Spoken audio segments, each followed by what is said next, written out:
డాంబికులు నీ సన్నిధిని నిలవలేరు. పాపము చేయవారందరూ నీకు అసహ్యులు. డాంబికులు అనగా గర్వము చేత నడిపించబడిన వారు దేవుని సన్నిధిలో నిలవలేరు. సైతాను తన గర్వము చేతనే గదా పరలోకము నుండి త్రోయబడ్డాడు.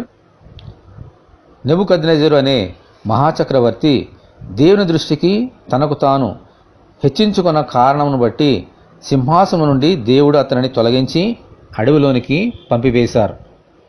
7 సంవత్సరములు గతించిన తరువాత తన తప్పు తెలుసుకొని గర్వముతో నటించేవారిని ఆయన అణిచివేయువాడని తెలుసుకున్నప్పుడు దేవుడు తిరిగి అతని సింహాసనం మీద కూర్చుండబెట్టారు.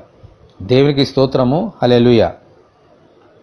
దేవుని దృష్టికి మనుషుల దృష్టికి ఆయన బిడ్డలు ఎల్లప్పుడూ తగ్గించుకునే బ్రతకాలి, జీవించాలి. అప్పుడే ఆయన మనల్ని హెచ్చిస్తారు. ఆమెన్.